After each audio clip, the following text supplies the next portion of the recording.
রান্না খেতে খেতে বোর হয়ে গেলে এরকম একটা রেসিপি কিন্তু অবশ্যই ট্রাই করে দেখতে পারো। তো আজকে বানাচ্ছি কলা পাতায় পেঁয়াজ পাতুরি। তো তার জন্য এখানে সর্ষে কাঁচা লঙ্কাটাকে বেটে নিয়েছি, আর দেখতে পাচ্ছ কলা পাতাগুলোকে কিন্তু এখানে এক এক করে সেঁকে নিচ্ছি। এবারে একটা বাটিতে পেঁয়াজ কুচি নিয়েছি, সামান্য একটা টমেটো কুচি নিয়েছি, আর লাল লঙ্কার গুঁড়ো, হলুদ গুঁড়ো, নুন, কাঁচা লঙ্কা, সর্ষের তেল, আর যে প্রথমে যে সর্ষেটা বেটে রেখেছিলাম সেই সর্ষের বাটাটা এখানে দিয়ে দিচ্ছি। এগুলো কিন্তু লাগবে। খুবই সামান্য উপকরণ দিয়ে কিন্তু খুব স্বাদের একটা রেসিপি তৈরি হবে, এবং এটা খেতে কিন্তু দুর্দান্ত হবে। তো এখানে দেখতে পাচ্ছ ভালো করে হাতের সাহায্যে কিন্তু মাখিয়ে নিচ্ছি।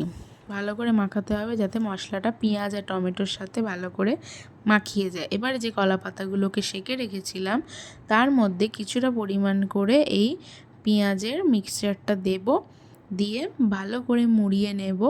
মুড়িয়ে নিয়ে কিন্তু এখানে সুতো দিয়ে ভালো করে বেঁধে দিতে হবে, যাতে কোনোভাবেই না বেরিয়ে যায় মশলাগুলো কোনো দিক থেকেই। তো সেইভাবে আমাদেরকে কিন্তু সুতো দিয়ে দুদিক থেকে বেঁধে নিতে হবে। সেখানে দেখতে পাচ্ছ যে আমরা সুতো দিয়ে ভালো করে বেঁধে নিচ্ছি। তো কলা পাতায় যেহেতু এই পাতুরিটা হয়, তো কলা পাতার স্বাদটা কিন্তু এই পাতুরির মধ্যে আসে এবং খেতে কিন্তু দারুণ লাগে।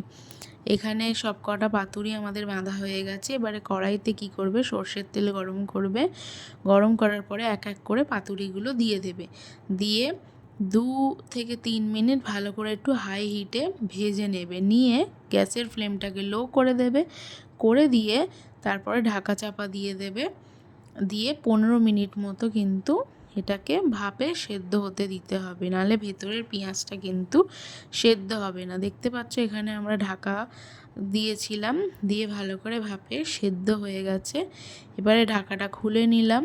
এখানে দেখতে পাচ্ছ কলা পাতার কালারটাও চেঞ্জ হয়ে গেছে এবং ভেতরের পাতুরিগুলো কিন্তু মানে তৈরি হয়ে গেছে।